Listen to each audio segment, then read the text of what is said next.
येत्या 29 जानेवारी ते 2 फेब्रुवारी 2025 अहिल्यानगर शहरामध्ये महाराष्ट्र केसरीच्या स्पर्धा पार पडणार आहे। त्याच्याकरता आज मैदानाची पाहणी करण्यात आली आणि राज्याचे मुख्यमंत्री देवेंद्र फडणवीस साहेब असतील, उपमुख्यमंत्री अजितदादा पवार साहेब असतील किंवा दुसरे उपमुख्यमंत्री शिंदे साहेब असतील, हे सर्वांनाच निमंत्रण देण्यात आलेलं आहे।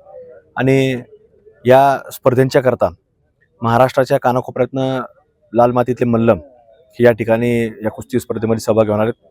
जवळपास 1000च्या पेक्षा अधिकचे मल्ल या स्पर्धेमध्ये सहभागी होणार आहेत। एक सकाळपासून तर अगदी संध्याकाळपर्यंत या कुस्तीच्या स्पर्धा पार पडणार आहेत। निश्चित महाराष्ट्राची एक वेगळी लाल मातीतली कुस्ती ही जगभर प्रसिद्ध आहे आणि त्यामुळं कुठेतरी महाराष्ट्राच्या एक मातीला एक वेगळं महत्त्व या कुस्तीच्या मैदानामधलं आहे आणि म्हणून कुठेतरी आता पुढच्या पिढीला हा एक वारसा मिळाला पाहिजे। अनेक मल्ल महाराष्ट्राच्या मातीतून घडले पाहिजेत, त्याच्याकरता या स्पर्धेचा उपयोग निश्चित रूपाने होणार आहे। आणि दरवर्षीच्या स्पर्धा वेगवेगळ्या जिल्ह्यांमध्ये वेगवेगळ्या शहरांमध्ये संपन्न होत असतात।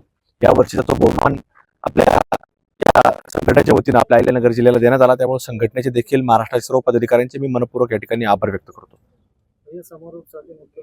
समारोपसाठी तिन्ही लोकांना निमंत्रण देऊन आलेलो आहोत, त्यामुळे आता ज्याची वेळ असेल त्या प्रकारे त्या मंडळी त्याच्या वेळेप्रमाणे भेट देऊन जातील।